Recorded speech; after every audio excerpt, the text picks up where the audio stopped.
Fue la mañana del 14 de marzo de 2024, cuando los habitantes de San Martín de las Cruces, una comunidad rural enclavada entre los cerros secos del sur de Jalisco, despertaron con el sonido lejano de disparos que retumbaban como truenos contra las laderas pedregosas. Nadie imaginó en ese momento que aquella balacera sería solo el prólogo de un enfrentamiento que sacudiría los cimientos de la región entera y que expondría una red de resistencia clandestina que había permanecido oculta durante años bajo la apariencia de un simple rancho ganadero. Don Aurelio Mendoza Carranza era conocido en la zona como un hombre de pocas palabras y muchas hectáreas. Su propiedad, llamada el Refugio del Valle, abarcaba casi 200 hectáreas de terreno, dedicadas principalmente a la cría de ganado bovino y al cultivo de agave para las tequileras locales. A sus 63 años de edad, este hombre de espalda ancha, manos curtidas por décadas de trabajo y mirada penetrante bajo el ala de un sombrero gastado, representaba para muchos el último vestigio de una generación de rancheros que se negaba a ceder ante las presiones del crimen organizado. Las autoridades estatales confirmaron posteriormente que el Cártel Jalisco Nueva Generación había establecido un control territorial prácticamente absoluto sobre aquella zona desde finales de 2018. Los pobladores vivían bajo un régimen de extorsión sistemática que afectaba a comerciantes, agricultores, ganaderos y transportistas por igual. Las cuotas semanales variaban según el giro del negocio, pero nadie quedaba exento. Quien se negaba a pagar enfrentaba consecuencias que iban desde el robo de mercancía hasta la desaparición de familiares. Don Aurelio había resistido durante 5 años. Según testimonios recabados por reporteros que llegaron a la zona en los días posteriores al enfrentamiento, el ranchero había recibido al menos 7 visitas de presuntos miembros del cártel exigiendo el pago de un derecho de piso mensual de 150,000 pesos. En cada ocasión, el hombre los había despachado con respuestas evasivas, promesas de pago que nunca llegaban y, en las últimas visitas, con un silencio hosco que los enviados interpretaron como desafío. Lo que nadie sabía, ni siquiera los habitantes más cercanos del pueblo, era que detrás de las puertas del establo principal del Refugio del Valle se ocultaba una fuerza que cambiaría por completo el curso de los acontecimientos. 20 hombres armados, entrenados y dispuestos a morir antes que permitir que el cártel tomara posesión de aquellas tierras. La historia de cómo don Aurelio llegó a comandar un grupo de sicarios propios se remonta a casi una década atrás, cuando las primeras células del crimen organizado comenzaron a infiltrarse en la región. El ranchero había perdido a su hijo mayor, Emiliano, en 2015, cuando un grupo de hombres armados lo interceptó en la carretera mientras transportaba un cargamento de becerros hacia el mercado de Guadalajara. El joven de 28 años fue encontrado 3 días después en una brecha rural, con señales de tortura y un mensaje escrito con aerosol sobre una cartulina que advertía a quienes se negaran a colaborar con los nuevos dueños de la plaza. Aquel episodio transformó a don Aurelio. Los vecinos notaron que comenzó a contratar trabajadores que no parecían encajar con el perfil típico de los jornaleros agrícolas. Hombres jóvenes, algunos con cicatrices visibles, otros con un porte militar que delataba entrenamiento formal. El ranchero explicaba que eran familiares lejanos de otras regiones que buscaban empleo honesto, pero los rumores circulaban en voz baja por las calles empedradas de San Martín de las Cruces. Las investigaciones posteriores revelaron que al menos 8 de aquellos hombres habían sido militares o policías que desertaron de sus corporaciones tras negarse a participar en actos de corrupción o colaboración con el crimen organizado. Otros provenían de comunidades vecinas donde habían perdido familiares a manos de los cárteles y buscaban una forma de resistencia que el Estado parecía incapaz o poco dispuesto a ofrecerles. El resto eran jóvenes locales que don Aurelio había reclutado personalmente, hijos de amigos de confianza, muchachos que veían en aquella organización clandestina la única alternativa frente a la sumisión total. El establo donde se ocultaban funcionaba como una estructura de doble propósito, diseñada con astucia rural. La construcción principal albergaba efectivamente al ganado, con corrales bien mantenidos y sistemas de alimentación que cualquier inspector agrícola habría aprobado sin sospechas. Pero debajo del piso de concreto existía un sótano reforzado, accesible únicamente a través de una trampilla disimulada bajo un bebedero para el ganado. En aquel espacio subterráneo se almacenaban rifles de asalto, escopetas, chalecos antibalas, radios de comunicación y provisiones suficientes para resistir un asedio prolongado. La mañana del 14 de marzo comenzó con una aparente normalidad que los sobrevivientes recordarían después con escalofríos por su contraste con la violencia que estaba por desatarse. Don Aurelio desayunó en la cocina de su casa principal junto a su esposa, doña Carmen, y su hija menor, Sofía, una maestra de escuela primaria de 31 años que visitaba el rancho cada fin de semana. El sol apenas despuntaba sobre los cerros cuando el encargado del ganado, un hombre de confianza llamado Refugio Vázquez, tocó a la puerta con noticias alarmantes. Una caravana de al menos 8 camionetas había sido avistada en la carretera de terracería que conducía hacia el refugio del valle. Los vigías apostados en los puntos elevados del terreno confirmaron que los vehículos portaban placas de otros estados y que sus ocupantes llevaban armas largas visibles a través de las ventanillas. No se trataba de la visita habitual de 2 o 3 enviados que llegaban a cobrar el derecho de piso. Aquello tenía las características de una incursión en toda forma. Don Aurelio ordenó que su esposa y su hija se encerraran en el cuarto seguro que había construido años atrás en el sótano de la casa principal, una habitación blindada con provisiones y un radio para comunicarse con las autoridades si fuera necesario. Después, con la calma de quien ha ensayado mentalmente un escenario durante años, el ranchero caminó hacia el establo y dio 3 golpes espaciados sobre la puerta de madera. Era la señal convenida. En menos de 5 minutos, 20 hombres emergieron del subsuelo, cada uno con su arma asignada y una posición específica que defender. La caravana del cártel Jalisco Nueva Generación llegó al portón principal de la propiedad a las 7:43 de la mañana, según los registros telefónicos que las autoridades recuperaron posteriormente de uno de los vehículos abandonados.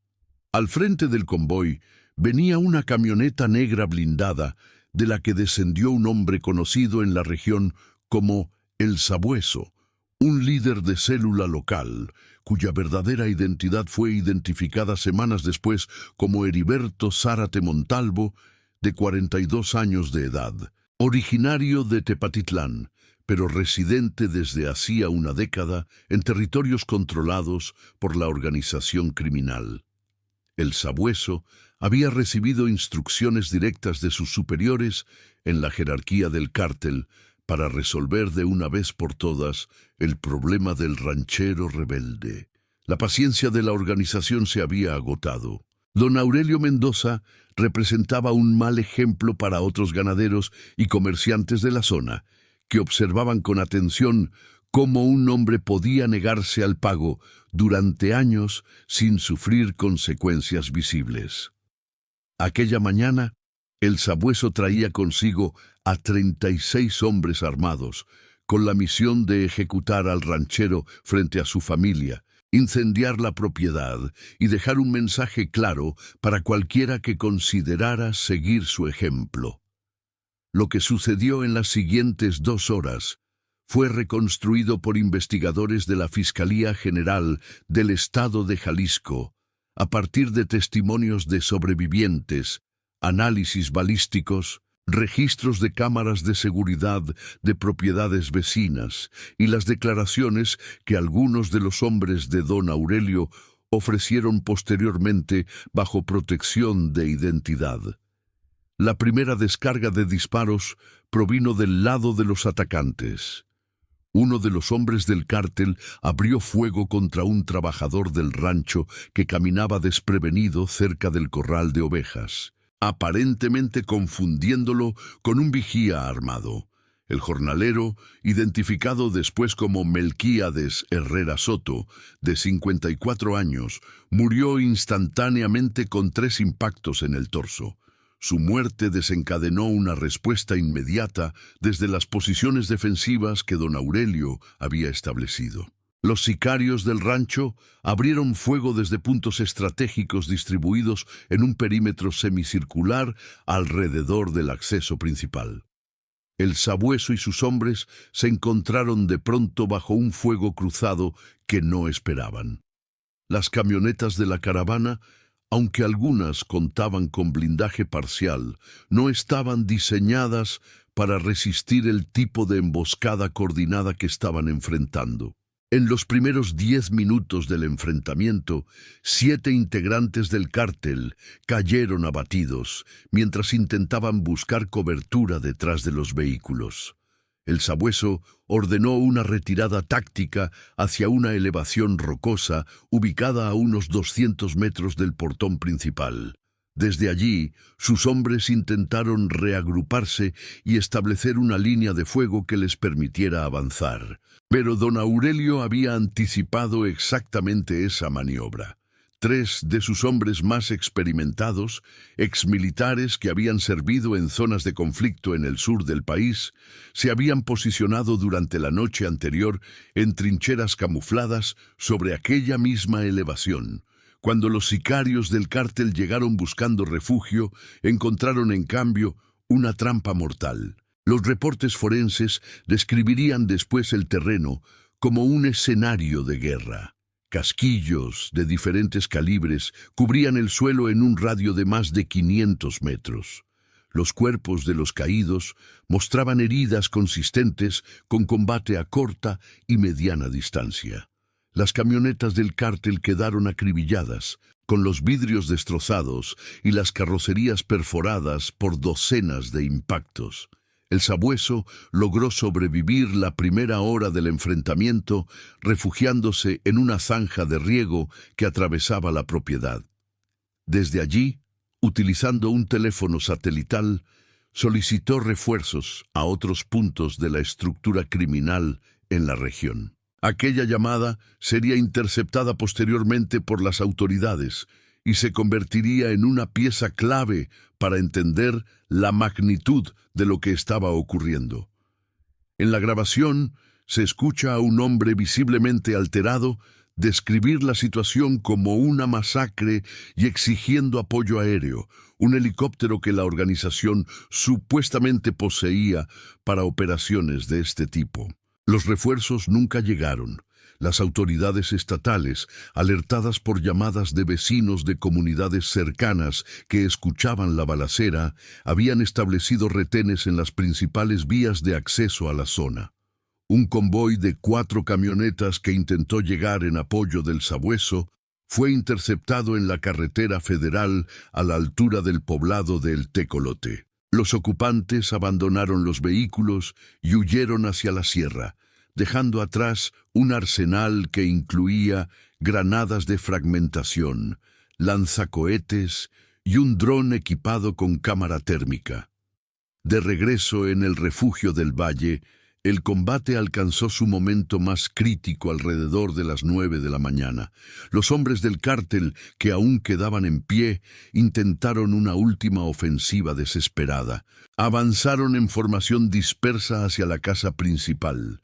posiblemente con la intención de tomar rehenes o causar el mayor daño posible antes de ser neutralizados. Don Aurelio, quien había permanecido dirigiendo las operaciones desde una posición elevada en el segundo piso del establo, descendió personalmente para encabezar la defensa del perímetro final. Testigos presenciales describirían después la imagen del ranchero sexagenario caminando con su rifle de cacería hacia la línea de fuego, con una determinación que rayaba en lo temerario. Uno de sus hombres intentó detenerlo, argumentando que su muerte descabezaría la resistencia. Don Aurelio respondió con una frase que se repetiría en los días siguientes en todos los medios de comunicación que cubrieron el suceso. Aquí se muere de pie o se vive de rodillas, y yo ya estuve de rodillas cuando enterré a mi hijo. El enfrentamiento final duró aproximadamente 15 minutos. Cuando los disparos cesaron, 14 integrantes del cártel yacían muertos en el terreno del refugio del valle. El sabueso fue encontrado con vida, pero gravemente herido en la zanja donde se había refugiado, con 3 impactos de bala en las piernas y uno en el hombro izquierdo que le había destrozado la clavícula. Del lado de los defensores, las bajas fueron considerablemente menores, pero no por ello menos dolorosas. Además del jornalero Melquiades Herrera, cayeron abatidos 4 de los 20 sicarios de don Aurelio, y el propio ranchero resultó herido con un proyectil alojado en el abdomen que requeriría cirugía de emergencia. Las primeras unidades de la Guardia Nacional llegaron al lugar a las 10:27 de la mañana.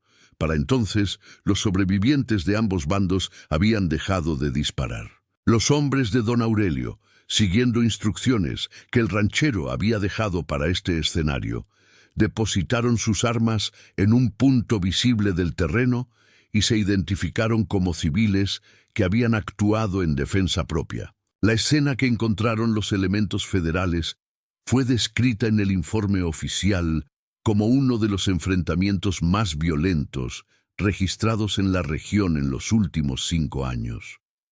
La noticia del combate en San Martín de las Cruces se propagó con la velocidad de un incendio forestal. Para el mediodía, reporteros de medios nacionales e internacionales comenzaban a llegar a la zona, atraídos por una historia que desafiaba todas las narrativas convencionales sobre el conflicto entre el crimen organizado y la población civil en México. Un ranchero que no solo se había negado a pagar derecho de piso, sino que había organizado su propia fuerza armada para resistir, representaba un fenómeno que requería explicación y contexto. Las primeras reacciones oficiales fueron cautelosas. El gobernador del estado emitió un comunicado en el que lamentaba la pérdida de vidas y anunciaba una investigación exhaustiva de los hechos. El secretario de Seguridad Pública Estatal ofreció una conferencia de prensa en la que evitó calificar la acción de don Aurelio y sus hombres, limitándose a señalar que las autoridades competentes determinarían si había existido un uso legítimo de la fuerza en defensa propia o si se configuraban otros delitos. La ambigüedad de la respuesta gubernamental reflejaba un dilema real que el caso planteaba para el Estado mexicano. Por un lado, la formación de grupos armados civiles sin autorización oficial constituía una violación flagrante de las leyes que regulan la portación de armas y el monopolio estatal de la fuerza. Por otro lado, procesar penalmente a un grupo de ciudadanos que habían resistido una agresión del crimen organizado en ausencia de protección efectiva por parte de las autoridades generaría una crisis de legitimidad difícil de manejar políticamente. En los días siguientes al enfrentamiento, la comunidad de San Martín de las Cruces se convirtió en el epicentro de un debate nacional sobre los límites de la autodefensa y el fracaso del Estado en garantizar la seguridad de sus ciudadanos. Periodistas entrevistaron a decenas de habitantes que ofrecieron testimonios contradictorios. Algunos describían a don Aurelio como un héroe que había hecho lo que el gobierno era incapaz de hacer. Otros expresaban temor de que el enfrentamiento desatara represalias del cártel contra toda la población. Un tercer grupo guardaba silencio, consciente de que cualquier declaración podía tener consecuencias impredecibles. Doña Carmen, la esposa del ranchero, concedió una única entrevista desde el hospital donde su marido se recuperaba de la cirugía abdominal. Con voz quebrada pero firme, la mujer de 60 años describió los años de amenazas, las noches de insomnio, escuchando camionetas que pasaban lentamente frente a la propiedad, la angustia de enterrar a un hijo y el temor constante de perder al resto de su familia. Cuando le preguntaron si creía que su esposo había actuado correctamente, su respuesta fue lapidaria. Mi esposo hizo lo que ninguna autoridad quiso hacer, proteger lo que es nuestro, y si eso es un delito en este país, entonces las leyes están escritas para los criminales. La entrevista se viralizó en cuestión de horas. En redes sociales, el caso de don Aurelio se convirtió en símbolo de una frustración colectiva que trascendía las fronteras de Jalisco. Usuarios de todo el país compartían historias similares de extorsión, amenazas y violencia impune, preguntándose abiertamente si la única opción que quedaba para los ciudadanos era organizarse por su cuenta frente a la inacción estatal. El sabueso, cuyo nombre real fue confirmado oficialmente 3 días después del enfrentamiento, sobrevivió a sus heridas y fue trasladado bajo custodia federal a un hospital de alta seguridad en Guadalajara. Su captura representaba un golpe significativo para la estructura local del cártel Jalisco Nueva Generación, aunque los analistas advertían que la organización tenía capacidad sobrada para reemplazarlo en cuestión de semanas. Lo verdaderamente relevante de su detención era la información que podía aportar sobre las redes de extorsión, las rutas de trasiego y los vínculos con autoridades corruptas que habían permitido al cártel operar con impunidad durante años en la región. Mientras tanto, la situación legal de don Aurelio y sus hombres permanecía en un limbo judicial que generaba controversia. La Fiscalía General del Estado abrió 3 carpetas de investigación paralelas, una por los homicidios de los integrantes del cártel, otra por la aportación ilegal de armas de fuego de uso exclusivo del ejército y una tercera por posible delincuencia organizada. Esta última acusación era la más grave, pues implicaba que el grupo defensivo del rancho podía ser clasificado legalmente en los mismos términos que los cárteles que combatía. Abogados defensores de derechos humanos intervinieron en el caso argumentando que la figura de legítima defensa ampliada debía aplicarse dadas las circunstancias excepcionales. Citaban jurisprudencia nacional e internacional sobre el derecho de las comunidades a protegerse cuando el Estado demuestra incapacidad manifiesta para garantizar su seguridad. El debate legal se trasladó a los medios de comunicación, donde expertos de diversas corrientes ideológicas ofrecían interpretaciones contradictorias sobre lo que la ley permitía y lo que la justicia demandaba. A nivel federal, el caso llegó a discutirse en la conferencia de prensa matutina del presidente, quien ofreció una postura que muchos consideraron deliberadamente ambigua. El mandatario reconoció que existían zonas del país donde la presencia del Estado era insuficiente y que los ciudadanos se veían obligados a tomar decisiones extremas para defender sus vidas y patrimonios. Sin embargo, advirtió que la proliferación de grupos armados civiles no era la solución y que su gobierno trabajaba para fortalecer las instituciones de seguridad. Cuando un reportero le preguntó directamente si don Aurelio debía ser procesado penalmente, el presidente respondió que esa decisión correspondía a las autoridades judiciales y que él no interferiría en su labor. La respuesta presidencial fue interpretada de múltiples maneras. Algunos la vieron como un guiño implícito de apoyo al ranchero, una señal de que el gobierno no tenía intención de perseguirlo con todo el peso de la ley.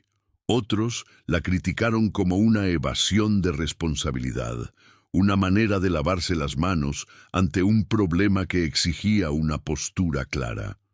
Lo cierto es que en los días siguientes, la presión mediática y social sobre el caso continuó aumentando hasta convertirse en uno de los temas dominantes de la agenda nacional. En San Martín de las Cruces, la vida intentaba volver a una normalidad que ya no existía. Los habitantes de la comunidad vivían en un estado de alerta permanente, temiendo represalias del cártel que todos sabían que eventualmente llegarían. Comercios que antes cerraban al anochecer, ahora bajaban sus cortinas a media tarde. Las calles quedaban desiertas, apenas oscurecía. Familias enteras comenzaron a abandonar la zona, empacando sus pertenencias en camionetas sobrecargadas y partiendo hacia destinos donde esperaban encontrar la paz que aquí se había vuelto imposible. El alcalde del municipio, un hombre de mediana edad, perteneciente a un partido de oposición, solicitó públicamente el despliegue de fuerzas federales permanentes en la zona. En una carta dirigida al secretario de la Defensa Nacional, que fue filtrada a la prensa, el edil describía una situación insostenible en la que las autoridades locales carecían de los recursos y la capacidad para garantizar la seguridad de la población. La policía municipal, argumentaba, constaba de apenas 12 elementos mal equipados y peor pagados, varios de los cuales habían renunciado en las semanas previas al enfrentamiento ante amenazas directas del crimen organizado. La respuesta del gobierno federal llegó 10 días después del combate en el refugio del Valle. Un destacamento de 200 elementos de la Guardia Nacional fue desplegado en San Martín de las Cruces y las comunidades aledañas con la misión de establecer presencia disuasoria y realizar patrullajes preventivos. Los vehículos militares, recorriendo las calles polvorientas del pueblo, ofrecían una imagen de seguridad que muchos habitantes recibieron con alivio, aunque los más escépticos señalaban que aquellas tropas eventualmente se retirarían y todo volvería a ser como antes, o peor. Don Aurelio Mendoza fue dado de alta del hospital 3 semanas después del enfrentamiento, con restricciones médicas que incluían reposo absoluto y una serie de medicamentos para prevenir infecciones y manejar el dolor. Su llegada a San Martín de las Cruces se convirtió en un evento que congregó a cientos de personas a lo largo de la carretera que conectaba con la cabecera municipal. Algunos portaban carteles de apoyo, otros simplemente querían ver con sus propios ojos al hombre que se había convertido en símbolo de una resistencia que muchos anhelaban, pero pocos se atrevían a ejercer.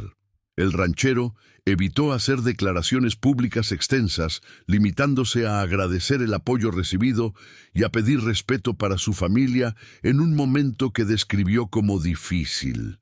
Sin embargo, en una breve conversación con un reportero local que logró acercarse a su vehículo, don Aurelio pronunció palabras que serían citadas extensamente en los días siguientes. Yo no busqué esta pelea, ellos la trajeron a mi puerta y ahora todos quieren saber cómo se siente ganar una batalla sabiendo que la guerra apenas comienza. La frase del ranchero resultó profética. Exactamente 26 días después del enfrentamiento original, en las primeras horas de una madrugada sin luna, un comando armado atacó una comunidad vecina llamada Los Arrayanes. El saldo fue devastador: 7 civiles muertos, incluyendo 2 menores de edad, y una docena de viviendas incendiadas. Los atacantes dejaron mensajes escritos con pintura roja sobre las paredes calcinadas, advirtiendo que aquello era solo el principio y que quienes apoyaran al viejo del rancho sufrirían las consecuencias. La masacre de los Arrayanes provocó una oleada de condenas a nivel nacional e internacional.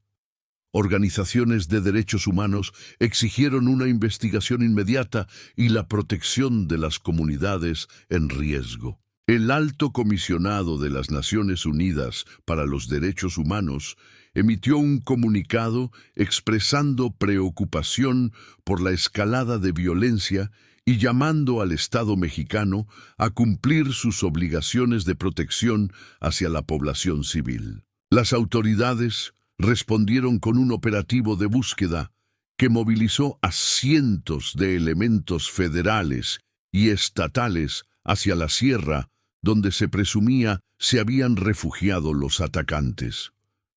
Durante 3 días, helicópteros sobrevolaron la zona, mientras columnas de vehículos militares recorrían las brechas y caminos rurales. El resultado fue decepcionante. Ninguna detención significativa, ningún enfrentamiento, ninguna pista concreta sobre el paradero de los responsables. Era como si la tierra se hubiera tragado a los asesinos.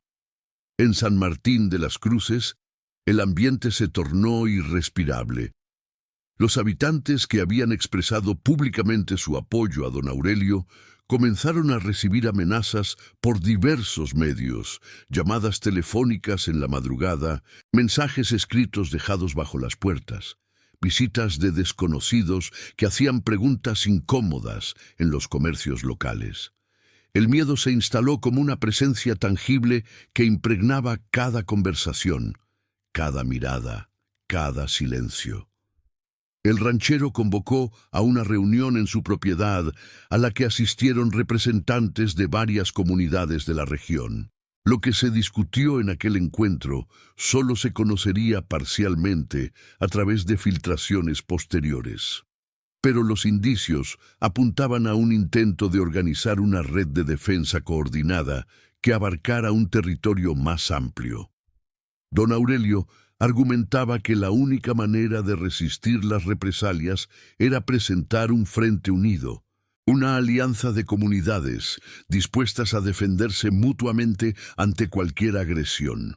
La propuesta generó reacciones divididas. Algunos líderes comunitarios la apoyaron con entusiasmo, hartos de años de extorsión y violencia impune. Otros expresaron temores fundados. Organizar una resistencia armada más amplia implicaba escalar el conflicto a niveles que podían resultar incontrolables. ¿Qué pasaría cuando el cártel decidiera responder con toda su fuerza? ¿Cuántas comunidades arrasadas, cuántas familias destrozadas serían necesarias antes de que alguien declarara la victoria o la derrota? Las autoridades federales, aparentemente informadas sobre la reunión a través de fuentes de inteligencia, aumentaron la presión sobre don Aurelio. Agentes de la Fiscalía General de la República se presentaron en el refugio del Valle con una orden judicial que autorizaba el cateo de la propiedad en busca de armas y evidencias de delincuencia organizada.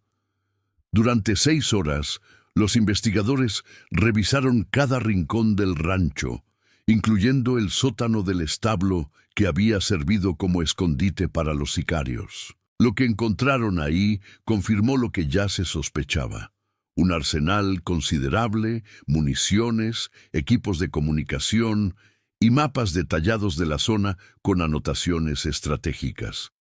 Don Aurelio fue notificado formalmente de que enfrentaba cargos por portación de armas de uso exclusivo del ejército y acopio de armamento. Sus abogados respondieron con una estrategia legal que buscaba convertir el caso en un precedente sobre los límites de la legítima defensa en contextos de falla estatal. Presentaron amparos, solicitaron medidas cautelares y movilizaron a organizaciones de la sociedad civil para generar presión pública contra lo que calificaban como una persecución injusta contra un ciudadano que solo había defendido su vida y su patrimonio. El juicio mediático que se desarrolló en paralelo al proceso legal formal reveló las profundas divisiones que existían en la sociedad mexicana respecto al fenómeno de las autodefensas. Columnistas, académicos, políticos y ciudadanos comunes se pronunciaron con vehemencia desde posiciones irreconciliables. Para algunos, don Aurelio representaba la dignidad del pueblo mexicano ante la barbarie del crimen organizado, un ejemplo a seguir que demostraba que la resistencia era posible. Para otros, era un síntoma peligroso de la descomposición del Estado de Derecho, un precedente que podía conducir a una proliferación de grupos armados que eventualmente resultarían tan dañinos como los cárteles que pretendían combatir. Mientras el debate continuaba, la situación en la región seguía deteriorándose. El cártel Jalisco Nueva Generación reorganizó su estructura local, designando nuevos mandos que recibieron instrucciones claras de recuperar el control territorial perdido. Las extorsiones se intensificaron en comunidades donde antes habían sido esporádicas. Los robos de ganado aumentaron exponencialmente, afectando a rancheros que no tenían la capacidad de defensa que don Aurelio había construido durante años. El mensaje era evidente: quien no se sometía pagaría un precio. En el refugio del Valle, la vida adquirió una dimensión de asedio permanente. Don Aurelio reforzó las medidas de seguridad, estableció turnos de vigilancia las 24 horas y mantuvo a sus hombres en estado de alerta constante. Las visitas al pueblo se volvieron expediciones planificadas, con rutas alternas y vehículos de apoyo. Doña Carmen dejó de salir de la propiedad por completo, temerosa de convertirse en blanco de una represalia que todos sabían que eventualmente llegaría. La hija menor del ranchero, Sofía, tomó una decisión que sus padres lamentaron pero comprendieron.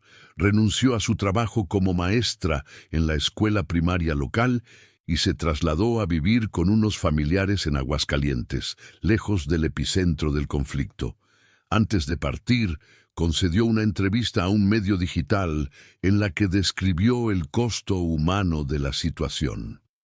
Mi padre defendió lo que era justo, pero ahora todos pagamos el precio de esa defensa, y me pregunto cuánto tiempo más podremos resistir antes de que nos consuma la violencia que intentamos combatir. El momento decisivo llegó 63 días después del enfrentamiento original. En la madrugada del 16 de mayo, un convoy de más de 20 vehículos fue detectado aproximándose a San Martín de las Cruces desde 3 direcciones diferentes. Los vigías de la red de comunicación que don Aurelio había establecido con comunidades vecinas dieron la alarma con tiempo suficiente para que las familias buscaran refugio y para que los hombres armados tomaran posiciones. Esta vez, sin embargo, la respuesta no sería únicamente de los defensores locales. Las autoridades federales, alertadas por informantes y por el sistema de monitoreo satelital que habían instalado en la zona tras la masacre de los Arrayanes, desplegaron una fuerza de reacción rápida que interceptó una parte del convoy antes de que llegara a su destino. El enfrentamiento se fragmentó en múltiples escaramuzas, dispersas por un área de varios kilómetros cuadrados. En el refugio del Valle, don Aurelio y sus hombres enfrentaron a un grupo de aproximadamente 40 sicarios que lograron romper el cerco federal. El combate duró casi 3 horas, desarrollándose en oleadas de avances y repliegues que dejaron el terreno sembrado de casquillos y manchas de sangre. Cuando amaneció, el saldo era abrumador: 23 atacantes muertos, 8 detenidos por las fuerzas federales y 11 más que lograron escapar hacia la sierra. Del lado defensor, las pérdidas fueron dolorosas, pero menores de lo esperado. Dos de los hombres de don Aurelio cayeron abatidos. Uno de ellos, el mismo Refugio Vázquez, que había dado la primera alarma 63 días antes. El ranchero resultó ileso, aunque quienes lo vieron después del combate notaron que algo había cambiado en su mirada, una fatiga profunda que iba más allá del cansancio físico. La doble victoria, tanto la del rancho como la de las fuerzas federales, que interceptaron parte del convoy, fue presentada por las autoridades como prueba de que el Estado estaba recuperando el control de la zona. El secretario de Seguridad ofreció una conferencia de prensa en la que anunció la desarticulación de la célula local del cártel y el decomiso de un arsenal significativo que incluía armas de alto calibre, granadas y vehículos blindados artesanalmente. Las imágenes de los detenidos, exhibidos ante las cámaras con rostros cubiertos y manos esposadas, circularon en todos los noticieros como evidencia de un triunfo institucional. Pero en San Martín de las Cruces nadie celebraba. Los habitantes sabían que aquella victoria era temporal, un respiro antes de la próxima embestida. El cártel tenía recursos prácticamente ilimitados, capacidad de reclutamiento que se nutría de la pobreza y la desesperanza, y una determinación implacable para mantener su dominio territorial. ¿Cuántos enfrentamientos más podían resistir antes de que las bajas se volvieran insostenibles? ¿Cuánto tiempo pasaría antes de que don Aurelio cayera en combate o fuera finalmente procesado por las autoridades que supuestamente debían protegerlo? Las semanas siguientes trajeron una calma tensa que nadie confundía con paz. El despliegue federal se mantuvo, aunque los habitantes notaban que los patrullajes se volvían menos frecuentes a medida que la atención mediática se desplazaba hacia otras crisis. Don Aurelio aprovechó el respiro para reorganizar sus fuerzas, incorporando a nuevos elementos que llegaban de comunidades vecinas buscando sumarse a la resistencia. El sótano del establo fue ampliado, las posiciones defensivas reforzadas, los sistemas de comunicación mejorados. La Fiscalía General de la República, presionada por organizaciones internacionales y por sectores de la opinión pública que veían en el caso un test para el sistema de justicia mexicano, tomó una decisión que sorprendió a muchos. En lugar de procesar a don Aurelio por delincuencia organizada, optó por reclasificar los cargos bajo la figura de legítima defensa excedida, un delito menor que permitía la libertad bajo fianza y que eventualmente podía resolverse con medidas alternativas al encarcelamiento. La decisión fue criticada tanto por quienes la consideraban demasiado benévola como por quienes la juzgaban todavía injusta, pero representaba un reconocimiento tácito de las circunstancias excepcionales del caso.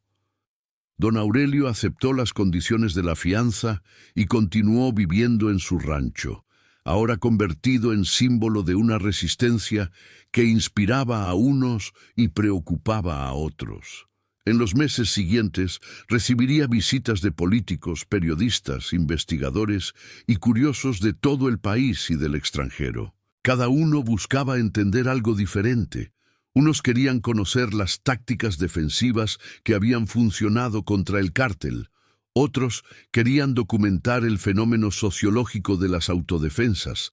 Algunos simplemente querían ver con sus propios ojos al hombre que se había atrevido a decir no. El ranchero recibía a todos con la misma hospitalidad austera que había caracterizado su vida antes del conflicto. Café de olla preparado en la cocina de doña Carmen, conversaciones bajo la sombra de un mezquite centenario, silencios prolongados que decían más que las palabras. A quienes le preguntaban si se arrepentía de haber resistido, don Aurelio respondía con una pregunta propia. ¿Y qué alternativa tenía? ¿Dejar que me quitaran todo lo que mis padres y mis abuelos construyeron con sus manos? ¿Dejar que me mataran como mataron a mi hijo? vivir de rodillas el tiempo que ellos decidieran perdonarme la vida.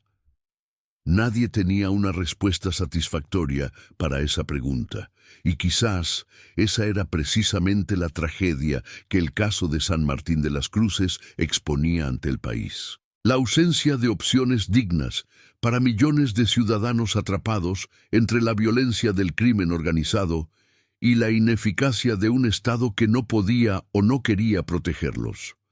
Don Aurelio había elegido una tercera vía, la de la resistencia armada, pero era consciente de que esa elección lo había convertido en un prisionero de su propia valentía, condenado a una vigilancia perpetua que solo terminaría con su muerte o con la improbable pacificación de una región devastada por décadas de conflicto. El futuro del refugio del Valle permanecía tan incierto como el del país entero. Los analistas predecían nuevos enfrentamientos, nuevas represalias, nuevas víctimas en una espiral de violencia que parecía no tener fin. Las autoridades prometían reforzar la presencia estatal y desarticular las estructuras criminales, promesas que los habitantes de la zona habían escuchado tantas veces que ya no les generaban ni esperanza ni indignación, solo un escepticismo resignado. Pero en medio de esa incertidumbre, algo había cambiado. La historia de don Aurelio Mendoza Carranza, el ranchero que escondió 20 sicarios en su establo y derrotó 2 veces al cártel Jalisco, Nueva Generación, se había convertido en parte del imaginario colectivo de una nación exhausta. Para algunos era una historia de heroísmo, para otros una advertencia sobre los peligros de la justicia por mano propia. Para todos, sin embargo, era el recordatorio de una verdad incómoda que ningún discurso oficial podía disimular.